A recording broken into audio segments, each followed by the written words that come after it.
massal.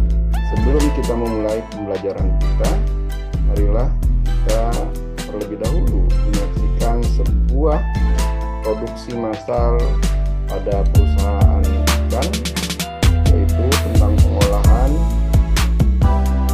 ikan dalam kaleng dan makarel. Baik, kita saksikan videonya.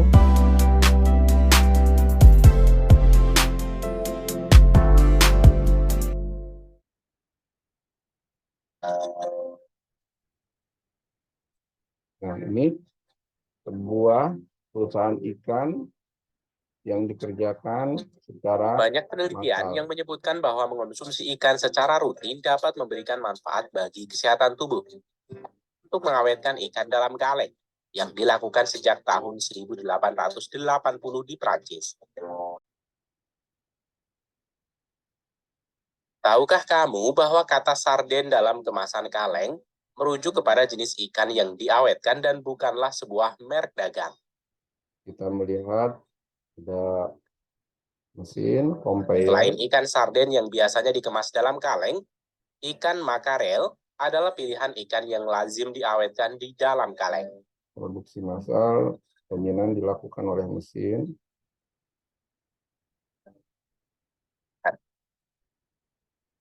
Sementara itu, sebelum mulai pengolahan, suhu ikan akan dicek untuk memastikan ikan memiliki suhu di bawah 5 derajat Celcius. Hal ini untuk menghindari pembusukan. Kemudian, pekerja akan memuat ikan dan memasukkannya ke dalam mesin yang digunakan untuk menghilangkan sisik ikan. Mesin ini membutuhkan waktu 3-11 menit tergantung pada ukuran ikan yang dimasukkan. Setelah keluar dari mesin ini, ikan sarden ini benar-benar bersih dari sisik. Untuk pemisahan kepala dan ekor ikan, terdapat dua metode. Pertama, metode otomatis, dan kedua, metode manual.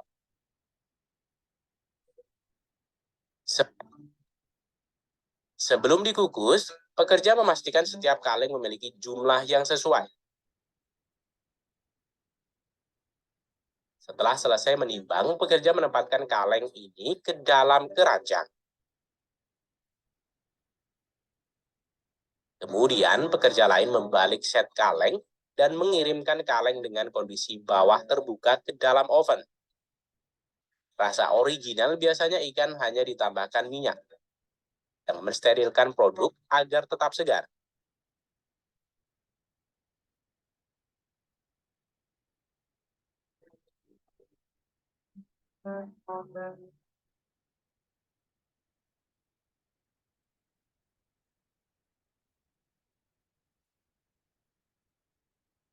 Baiklah, tadi kita sama-sama sudah menyaksikan video pembelajaran tentang produksi massal pada ikan makarel. Nah, jadi kali ini Bapak akan menjelaskan tentang detail tentang menganalisis perencanaan produksi massal. Produksi massal itu diawali dari kata produksi. Apa sih produksi itu? Produksi adalah kegiatan menambah nilai guna suatu benda atau menciptakan benda baru sehingga lebih bermanfaat dalam memenuhi kebutuhan. Jadi kalau kita dapat menciptakan sesuatu yang bisa bermanfaat untuk orang lain atau untuk kita, kita sedang memproduksi sebuah produk. Nah, lalu apa itu produksi massal? Nah, produksi massal adalah kegiatan memproduksi barang tertentu yang sudah ditentukan standar spesifikasinya dalam jumlah besar melalui serangkaian operasi yang sama dengan produk sebelumnya.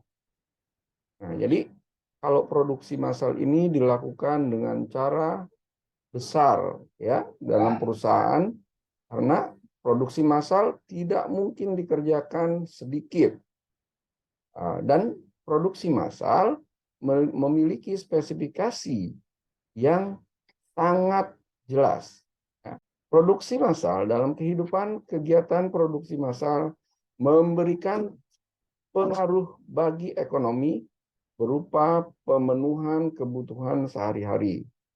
Mulai dari kebutuhan rumah tangga seperti pangan, pakaian, dan produk perawatan tubuh yang dibutuhkan setiap hari. Prinsip produksi massal. Lalu prinsip produksi massal. Apa sih prinsipnya? Yang pertama adalah spesialisasi tugas sumber daya manusia dalam menjalankan produksi massal.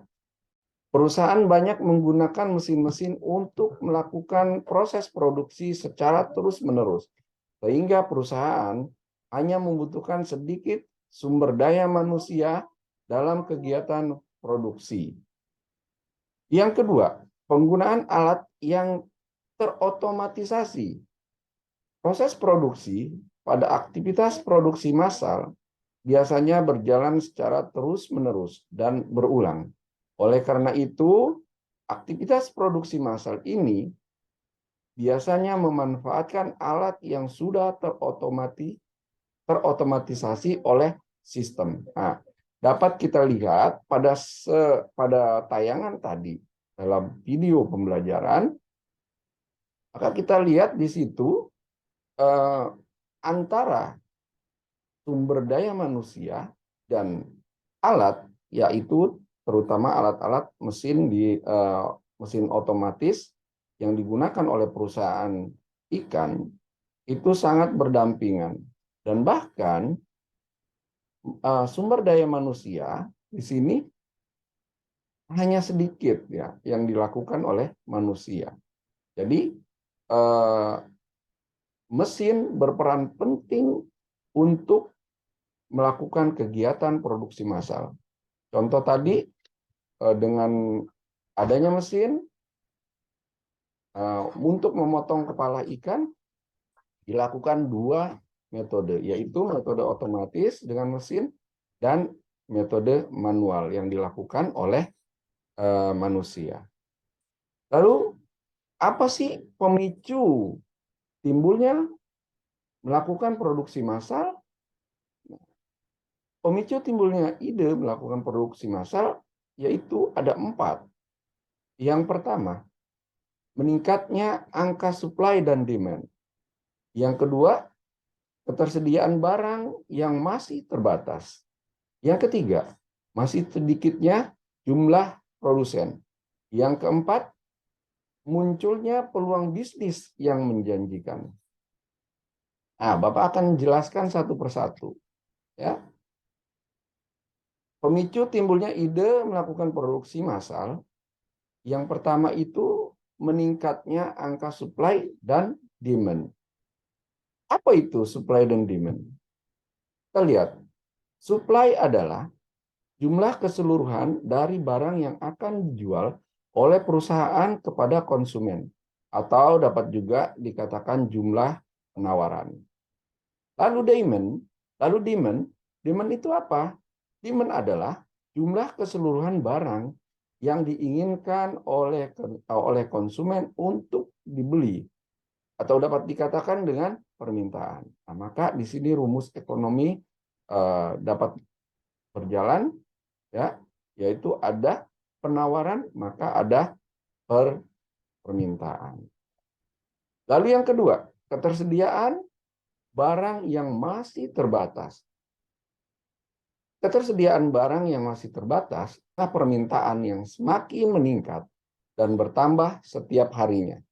Nah, karena persediaan di pasaran itu, karena ketersediaan barang di pasar itu terbatas, maka akan menimbulkan atau akan memicu timbulnya ide melakukan produksi massal. Ini bagi orang-orang atau bagi pada para produsen-produsen yang jeli melihat peluang akan dilakukan produksi massal. Lalu yang ketiga, masih sedikitnya jumlah produsen. Jelas ya, kalau jumlah produsen yang masih sedikit melakukan produksi barang, maka menjadi kebutuhan masyarakat juga menjadi pemicu dilakukannya kegiatan produksi massal. Jadi pemicu yang ketiga ini, karena produsen belum banyak, maka timbullah ide untuk melakukan produksi massal. Lalu yang keempat, munculnya peluang bisnis yang menjanjikan. Nah, seorang pelaku usaha tentu memiliki kemampuan dalam melihat sebuah peluang untuk meningkatkan sebuah bisnis. Nah, peluang-peluang ini tidak disia-siakan oleh para pebisnis. Maka produksi massal akan timbul, maka akan menjadi pemicu terjadinya produksi massal. Baik, selanjutnya ciri-ciri produksi massal. Apa itu cirinya? Cirinya yaitu yang pertama, produk yang dihasilkan dalam jumlah yang sangat besar. Pasti di dalam produksi massal, yang namanya massal adalah besar ya, dilakukan secara besar-besaran. Yang kedua, biaya per unit rendah. Karena dilakukan dengan massal, maka bahan mentah pun didapat dalam rentang biaya yang rendah. Maka produksi massal ini biaya per unitnya relatif rendah. Yang ketiga, bertujuan menguasai pasar. Pasti produksi massal ini akan berterbaran produk-produk massal di pasaran ya. Memang tujuan utama dari produksi massal adalah untuk menguasai pasar. Yang keempat, dijual di pasar bebas. Yang kelima, hampir tidak ada variasi produk. Yang keenam, harus ada stok untuk memenuhi kebutuhan saat masa tunggu. Nah, itu ciri-ciri produksi massal. Lalu ada kelebihan dan kekurangan produksi massal. Apa itu kelebihannya? Kelebihan produksi massal dan kekurangan produksi massal. Yang pertama, hemat biaya. Kelebihan produksi massal, hemat biaya. Yang kedua, efisiensi waktu. Yang ketiga, tingkat keakuratan tinggi.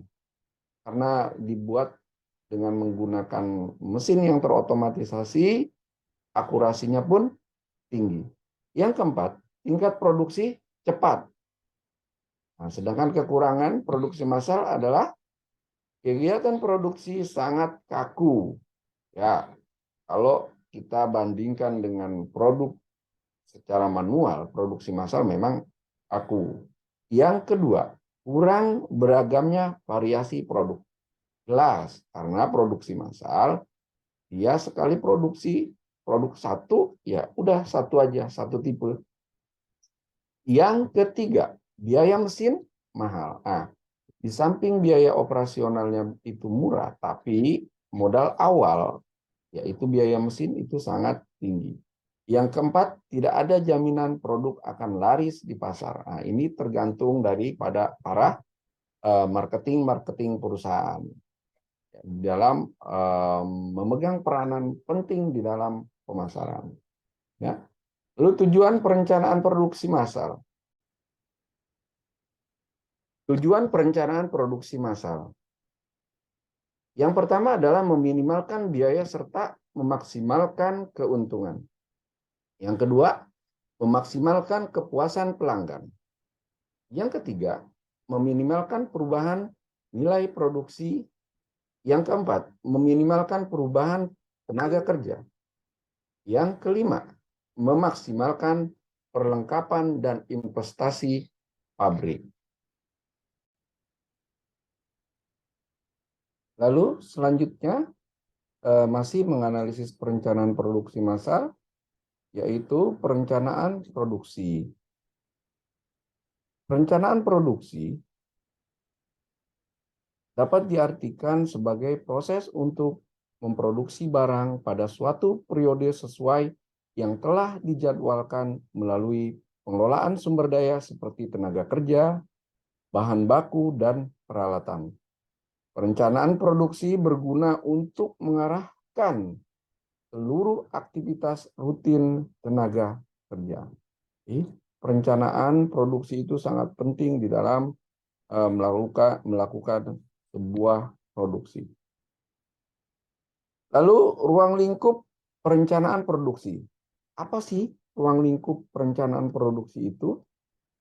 Yang pertama adalah mempersiapkan rencana produksi. Mengerjakan sesuatu itu, maka kita akan mempersiapkan rencana. Dan kaitannya dengan produksi ini kita akan membuat perencanaan produksi. Yang kedua, membuat jadwal penyelesaian produk. Yang ketiga, merencanakan produksi dan pengadaan bahan dari luar. Yang ketiga, menjadwalkan proses operasi tiap unit. Yang kelima, menyampaikan jadwal pada pemesan.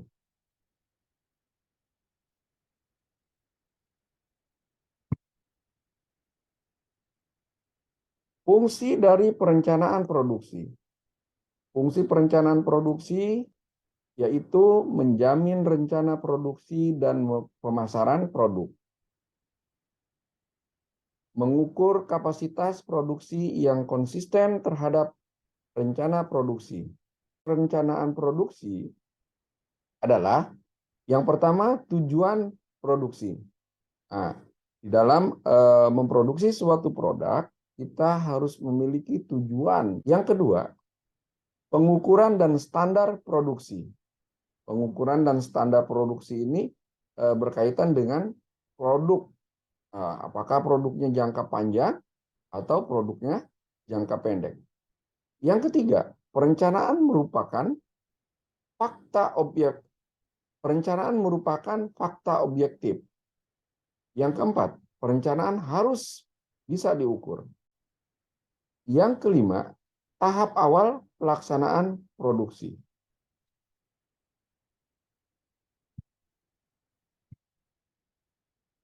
Unsur perencanaan produksi yaitu tujuan produksi. Nah, tujuan produksi ini apa saja? Yang pertama, tujuan produksi harus dibuat sejelas mungkin dan mampu dipahami oleh manajemen perusahaan. Pengukuran standar produksi. Nah, artinya, pengukuran standar produksi ini, perencanaan produksi tidak hanya dilakukan atas tujuan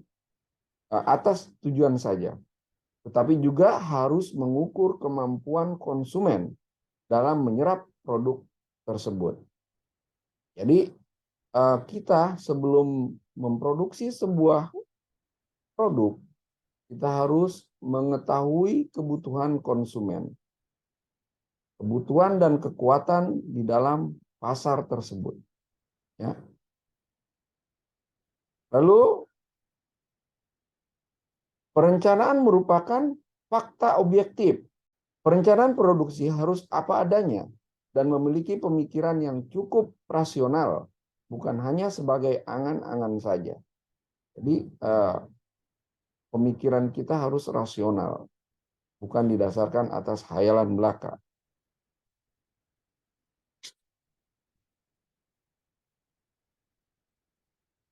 Yang keempat, perencanaan harus bisa diukur. Artinya, sekalipun hanya mengira-ngira, namun perkiraan tersebut adalah benar dan tentunya tidak menimbulkan kerugian pada perusahaan. Yang terakhir, yang kelima adalah tahap awal pelaksanaan produksi. Perencanaan harus menjadi langkah awal bagi perusahaan dalam menghasilkan barang yang dibutuhkan oleh konsumen. Jenis-jenis perencanaan. Jenis perencanaan produksi. A. Perencanaan jangka panjang. B. Perencanaan jangka menengah. C. Perencanaan jangka pendek. Faktor yang berpengaruh terhadap perencanaan produksi adalah yang pertama, faktor internal, meliputi kapasitas mesin, produktivitas tenaga kerja, kemampuan pengadaan. B. Faktor eksternal meliputi kebijakan pemerintah, inflasi, bencana alam. Nah, faktor yang berpengaruh di dalam perencanaan produksi ini yang internal adalah meliputi kapasitas mesin. Sebesar apa mesin itu memproduksi sebuah produk dan kemampuannya itu berapa jumlah yang dihasilkan oleh mesin itu dalam setiap hari. Lalu yang eksternal meliputi kebijakan pemerintah. Apabila pemerintah menghentikan sebuah produk, pasti ada masalah di dalam mengerjakan sebuah produk itu. Contohnya, ya, memproduksi narkoba itu pasti pemerintah tidak akan pasti pemerintah akan memutuskan produksi tersebut. Inflasi dan bencana alam ini berpengaruh terhadap jalannya produksi. Jika di tengah jalan sedang memproduksi ada bencana alam, maka produksi tersebut akan terhenti. Selanjutnya, langkah-langkah perencanaan produksi.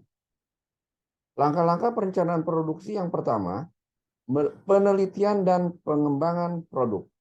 Nanti kita lihat apa ini penelitian dan pengembangan produk. Yang kedua, mencari gagasan dan seleksi produk. Yang ketiga, menetapkan skala produksi. Ya. Kita lihat penelitian dan pengembangan produk yaitu dibagi menjadi dua bagian, yaitu penelitian proses produksi. Merupakan penelitian yang dilakukan perusahaan yang bertujuan untuk perbaikan terhadap proses produksi yang sedang berjalan. Yang kedua, penelitian produk. Merupakan penelitian yang dilakukan perusahaan untuk mengetahui selera konsumen.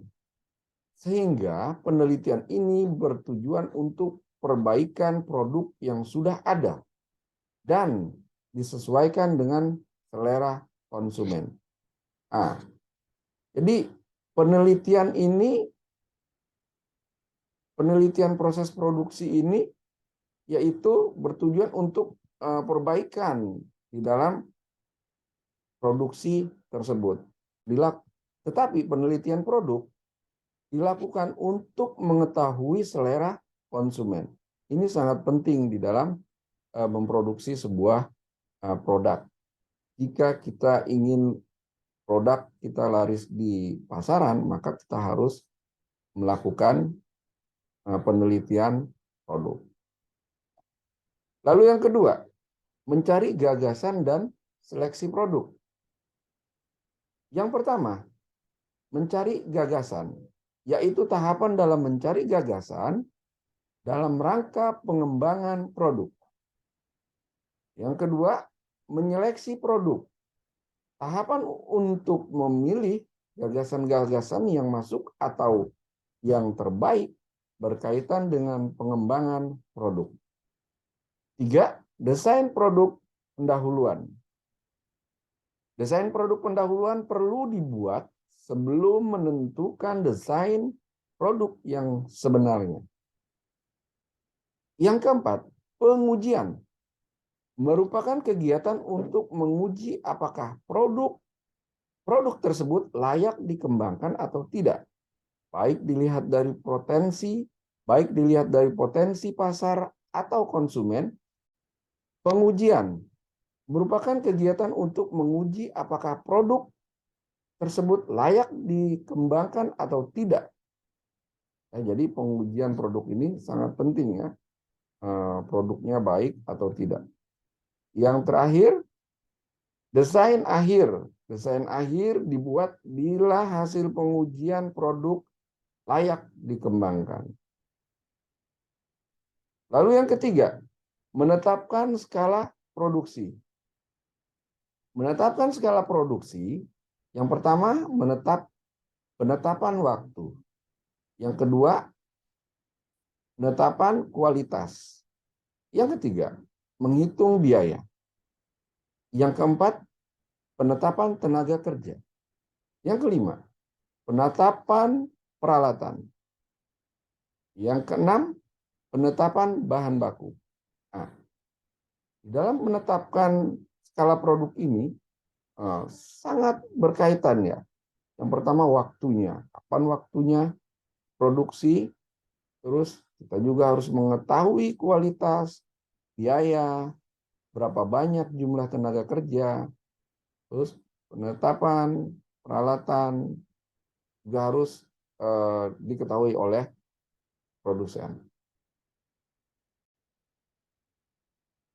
Demikianlah materi yang dapat Bapak sampaikan terkait tentang produksi, lalu produksi massal dalam kehidupan, prinsip produksi massal, pemicu timbulnya ide melakukan produksi massal, kelebihan dan kekurangan produksi massal, ciri-ciri produksi massal, tujuan perencanaan produksi massal, dan perencanaan produksi, ruang lingkup perencanaan produksi, fungsi dari perencanaan produksi, unsur perencanaan produksi, jenis-jenis perencanaan produksi, faktor-faktor yang berpengaruh terhadap perencanaan produksi, dan langkah-langkah perencanaan produksi. Demikian materi ini, semoga bermanfaat untuk kita semua. Assalamualaikum warahmatullahi wabarakatuh.